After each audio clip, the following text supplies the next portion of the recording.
কাকু, আপনার একটু লজ্জা নাই? আপনি এ কেমন ভিডিও দেখলে কাকু?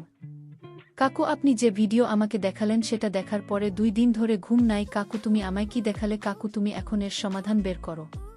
এই ভিডিও দেখার পরে আমার চোখে ঘুম নাই। কাকু তখন বলল, এর সমাধান খুব সহজ। আমি এর সমাধান করে দিতে পারব। তোমার ভালো ঘুম হবে। মা, আমি বললাম, তুমি বেহুশের মতো ঘুমোবে। আমি কাকুকে হতাশ হয়ে বললাম, কাকু আমি ঘুমাতে চাই, কি করলে আমার ঘুম আসবে? কেন তুমি আমায় ভিডিও দেখালে? কাকু তখন বলল, আজ রাতে তুই আমার ঘরে আমার জন্য একটি চা নিয়ে আসিস। তারপর আমি তো সমস্ত সমস্যার সমাধান করে দিব। আমি যখন রাতে কাকুর জন্য চা নিয়ে ঘরে গেলাম, তখন কাকু বলল, তুমি বিছানায় চুপ করে শুয়ে পড়। আমি কাকুকে বললাম, কাকু আপনার রুমে আমি থাকব কেন? কাকু তখন বলল, তুমি যদি ঘুম চাও তাহলে আমার এই বিছানায় শুয়ে পড়ো। তারপর আমি যখন বিছানায় শুয়ে পড়লাম, তারপর কাকু আমার সাথে সারা রাত ধরে। বন্ধুরা, আমার নাম সালমা। এখন আমার বয়স মাত্র 14 কি 15 বছর হবে। আমি এবার 8ম শ্রেণী পাশ করেছি। আমার পড়ার খুব শখ ছিল, কিন্তু বাবা আমার লেখাপড়ার বিপক্ষে ছিলেন। আমি আমার মা এবং কাকাকে বললাম, আমি আরও পড়াশোনা করতে চাই। তাই এখন আপনারা দুজনেই আমাকে সাহায্য করুন এবং আমার বাবাকে রাজি করান। কাকার দিক থেকে অনেক চেষ্টা করেছিল, কিন্তু বাবা কিছুতেই রাজি হচ্ছিল না। কারণ সে বলতো, আজকাল স্কুলে পড়াশোনা কম আর প্রেম প্রীতি বেশি হয়। তখন কাকা বাবাকে বুঝিয়ে একভাবে আমার গ্যারান্টি নিলেন যে আমি এরকম কিছু করব না, শুধু পড়ালেখার করব। তখনই বাবা আমার স্কুলে পড়তে দিতে রাজি হন। আর কাকে বলেন, আজ থেকে সালমার দায়িত্ব তোমার। যদি সে এমন কিছু করে যা এই ঘর পরিবারের সম্মান ক্ষুণ্ণ করে, তাহলে সালমার সাথে তোমার ভালো হবে না। কাকা বাবাকে বললেন, ভাই চিন্তা করবেন না, আমি সালমার প্রতিটি গতিবিধির উপর নজর রাখব। এই সময় আমি জানতাম না যে কার মনে কি ছিল আর কেন তিনি আমাকে এত সমর্থন করছেন। কিন্তু আসল ব্যাপার হলো, আমি কখনো ভাবিনি যে কাকার সাথে আমার বন্ধুত্ব এত গভীর হয়ে উঠবে। তারপর কয়েকদিনের মধ্যেই কাকা আমার সাথে গিয়ে আমাকে ক্লাস 9-এ ভর্তি করিয়ে দিলেন। প্রথম দিকে তো মন দিয়ে পড়াশোনা করতাম, স্কুলে কারো সাথে বেশি ফ্রি হতাম না, এবং স্কুলে যা কিছু হতো রাতে বাড়িতে এসে কাকাকে সব খুলে বলতাম। কাকা আমার সাথে খুব ফ্রি হতে শুরু করেছিলেন এবং আমি অনুভব করতাম যে তিনি আমার দিকে খুব অদ্ভুতভাবে তাকিয়ে আমাকে দেখতেন। কারণ আমার কাকিমা গ্রামে থাকতেন এবং আমার কাকা কাজের জন্য আমাদের বাড়িতে থাকতেন। তারপরে স্কুলে আমার একটি মেয়ের সাথে বন্ধুত্ব হয়, যার সাথে বন্ধুত্ব করার পর আমার জীবনে একদম বদলে যেতে শুরু করে। কারণ এই বন্ধুটি আমাকে বলেছিল যে আমার এনগেজমেন্ট হয়ে গেছে। একদিন সে আমাকে তার বাগদত্তার সাথে পরিচয় করিয়ে দিল। আমার বন্ধু আমাকে বলল, আমাদের বিয়ে ঠিক হয়ে গেছে। তাই আমরা দুজনেই একে অপরের সাথে, এবং এখন আমাদের মধ্যে আর কোনো পর্দা নেই। এরপর আমি আমার বান্ধবীর কাছে থেকে সবকিছু জানার চেষ্টা করতাম। হয়তো আমার এটা জানার বয়স তখন হয়নি, বা আমার বয়সটা এমন ছিল যে সব জেনেও আমি সহজে ভুল পথে চলে যেতাম। কিন্তু তারপর সেই ঘটনাই ঘটতে থাকে। আমিও সেই সব বিষয়ে আগ্রহী হতে লাগলাম। এর আগে কোনো ছেলের সাথে আমার বন্ধুত্ব ছিল না, তাই আমি যখনই এসব ভাবতাম তখনই কাকার চিন্তা আমার মাথায় নিজে নিজেই চলে আসত। তারপর আমি মনটা ঝেড়ে ফেলে মনে মনে বলতাম, সালমা, এসব তুই কি হাস্যকর কথা ভাবছিস? উনি তো আমার কাকা। কিন্তু তারপর আমার কাকার কথাও আচরণ আমার এই ভাবনাগুলোকে আরও উৎসাহিত করতে থাকে। কিন্তু কাকার মনের কথা আমি তখনও জানতে পারিনি। মাঝে মাঝে এমন ভাবতাম, কাকা হয়তো আমার সম্পর্কে একই কথা ভাবছেন, কিন্তু মাঝে মাঝে তার মনোভাব আমার উপর খুব কঠোর হয়ে যেত। তিনি আমাকে মনে করিয়ে দিতেন যে তোমার বাবা খুব কঠোর এবং তুমি যদি কোনো ভুল করো তবে তিনি তোমার পাশাপাশি আমার অবস্থাও খারাপ করে দেবেন। তার কথাগুলো শুনে নিজেকে আগলে নিতাম। স্কুলে গেলেই আবার ওখানে সেসব কথা শুনতে পেতাম।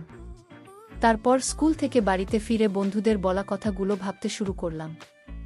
সেদিন কাকার কাছ থেকে বাড়ি ফিরলে তিনি এসে আমার পাশে বসলেন এবং কথা বলতে লাগলেন। কি ভাবছে জানি, তাও আবার এত গভীরতা নিয়ে কাকার দিকে তাকিয়ে বললাম, কাকা জানো আমার বন্ধু আজ আমাকে কি বলেছে? প্রতিবারের মতো আজও আমি আমার মনের কথা কাকার সাথে ভাগাভাগি করতে লাগলাম। ছোটবেলা থেকেই আমার একটা অভ্যেস ছিল, আমি কাকে সব খুলে বলতাম, সেটা যেমন কথা হোক না কেন।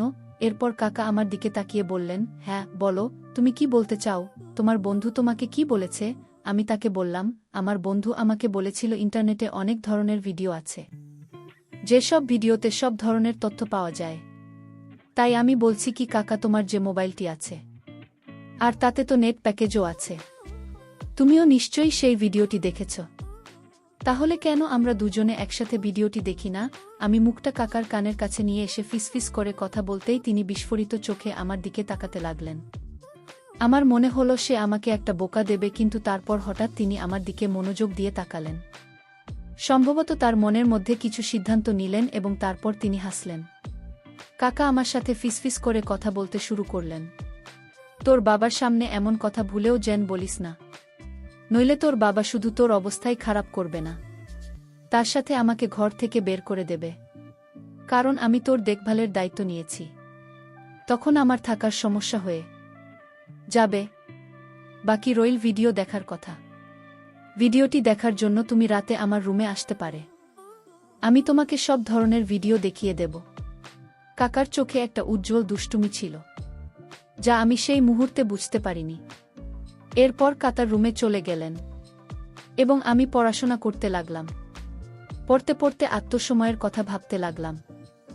এখন আমার মন বইয়ের প্রতি আগ্রহী ছিল না, আর আমি ভাবতে লাগলাম আজ রাতে কি ভিডিও দেখা হবে তো, কিন্তু পড়াশোনা করাটাও খুব জরুরি, কারণ কাকা পড়াশোনার ব্যাপারে খুব কড়া এবং আমাকে বলতেন তোমার পড়াশোনা আগে।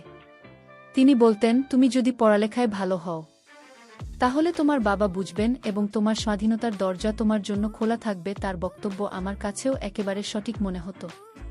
তাই আমি আমার মন থেকে সমস্ত কিছু মুছে ফেলে এক আগ্রহের সাথে আমার স্কুলে যেতে লাগলাম। আমি অপেক্ষা করতে লাগলাম কখন রাত হবে। রাত হলে শান্তিতে কাকার রুমে গেলাম। রুমে গিয়ে দেখি কাকা মেয়েদের পত্রিকা দেখছিলেন। আমাকে দেখামাত্র তিনি হাসতে শুরু করলেন এবং পত্রিকাটি লুকিয়ে ফেললেন। শীতের মৌসুম চলছিল আর দিনকে দিন ঠান্ডা বেড়েই চলেছে। আজ রাতে খুব ঠান্ডা ছিল, তাই আমি গিয়ে কাকার বিছানায় তার কাছে গিয়ে বসলাম। এরপর তাকে বললাম, এখন তাড়াতাড়ি ভিডিওটা দেখাও, না হলে বাবার আসার সময় হয়ে যাবে। তারপর আর সময় নষ্ট না করে কাকা আমাকে ভিডিও দেখাতে লাগলেন। ভিডিওটি দেখার সাথে সাথে আমার যে কি হচ্ছিল তা বোঝাতে পারবো না, কিন্তু কাকতালীয়ভাবে আমরা মাত্র কয়েকটি ভিডিও দেখেছিলাম।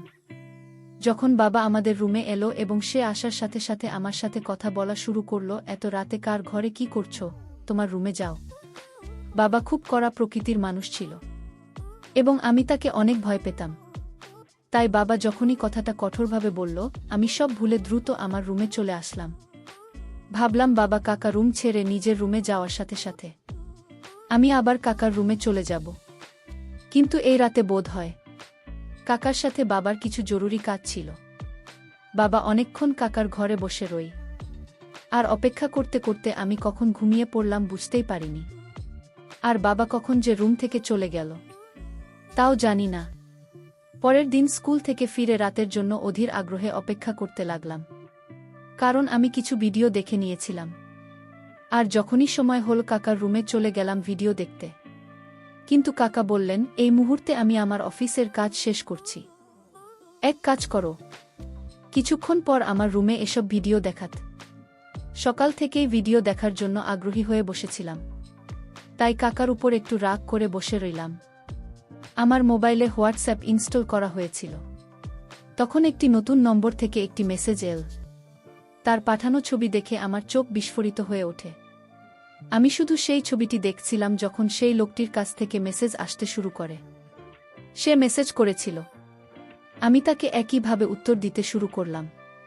তখন আমার মনে হলো আমার এই টাকাকে জানানো উচিত। আমি তখনই কাকার রুমে চলে গেলাম, কিন্তু তার রুমের দরজা বন্ধ থাকায় আমি আমার রুমে ফিরে এসে সেই অচেনা ছেলেটির সাথে কথা বলতে লাগলাম। তখন মোবাইলে মেসেজে কথা বলছিলাম। আমি যখন তাকে বললাম, আমি তোমাকে দেখতে চাই, এরপর আমি তাকে ভিডিও কলে কথা বলতে বললাম, কিন্তু সে অস্বীকার করল। এমন সময় রুম থেকে বের হতেই চোখ কলকাতার দিকে। এ সময় তিনি তার ঘর থেকে বের হয়ে ছাদের সিঁড়ি দিয়ে উপরে উঠেছিলেন।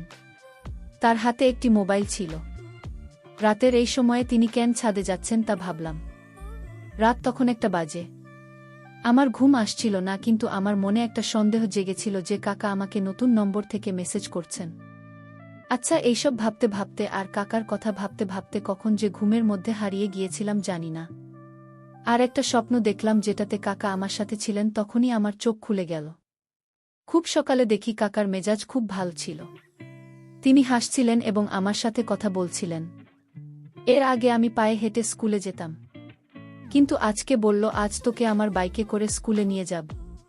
তাই আমিও তার সাথে গেলাম। স্কুল শেষ হয়ে গেট থেকে বেরোতেই দেখি কাকা আমার জন্য অপেক্ষা করছিলেন। আমার মনটা আজ খুব খারাপ ছিল, কারণ আমার বান্ধবী আমার উপর রাগ করেছিল, কারণ আমাদের মধ্যে ঝগড়া হয়েছিল। পথে কাকা আমার মন খারাপের কারণ জিজ্ঞেস করলে আমি বললাম যে আমার বান্ধবীর সাথে আমার ঝগড়া হয়েছে, এজন্য আমার মন খুব খারাপ। তখন কাকে বলল, আমাকে তোমার মন ভালো করতে দাও, দেখবে সব কিছুই তোমার খুব ভালো লাগবে। এরপর কাকা একটা বিরিয়ানির দোকানের সামনে বাইক থামান। তিনি জানতেন যে আমি বিরিয়ানি খুব পছন্দ করি। তারপর আমরা দুজনেই সেখানে বিরিয়ানি খেলাম। কাকা সেখানেও আমার সাথে মজার গল্প করছিলেন। এরপর কাকার সঙ্গে বাড়ি ফিরে এলাম। সেদিন আমার মা আর বাবা বাড়িতে ছিলেন না, মনে হয় কোনো আত্মীয়ের বাড়িতে বেড়াতে গিয়েছিলেন। তাই কাকা আমাকে জিজ্ঞেস করলেন, সালমা, তুমি তো আমাকে সেই ভিডিওটি আর দেখার কথা বললে না তো? তখন আমি তাকে বললাম, আমি এটি আগেই দেখে নিয়েছি। কাকা হঠাৎ চমকে আমার দিকে তাকাতে লাগলেন আর বললেন, কেমন করে দেখলে? তোমার তো শুধু হোয়াটসঅ্যাপ প্যাকেজ আছে। তিনি আমাকে কড়া গলায় জিজ্ঞেস করলেন। আমি তাকে বললাম, আমি একটি নতুন বন্ধু বানিয়েছি, সে পাঠিয়েছিল। আমি রাতে এসেছিলাম তোমাকে বলতে, কিন্তু কাকা তখন তুমি ঘুমোচ্ছিলে। এই কথা শুনে কাকা গভীর চিন্তায় হারিয়ে যায়। তিনি বলেন, তুমি এখন যাও। আমি আমার রুমে গেলাম। লাঞ্চে ফিরে এসে দেখি কাকা আমার মোবাইলে কিছু খুঁজছেন। আমাকে তার দিকে যেতে দেখে কাকা আমার মোবাইলটা টেবিলে রাখো। তারপর দুজনে একসাথে মিলে খাবার খেলাম। খাওয়ার সময় যখনই আমি কাকার দিকে তাকাতাম, আমার মনে হতো তিনি আমার দিকে আর চোখে তাকিয়ে আছেন।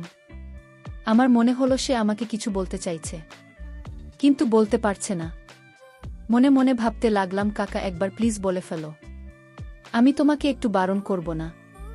তখন আমার চোখ কাকার মুখ থেকে সরে গিয়ে আমার মোবাইলের উপর পড়ে, কারণ আমি তখনও সেই অচেনা ছেলেটির মেসেজের অপেক্ষায় ছিলাম।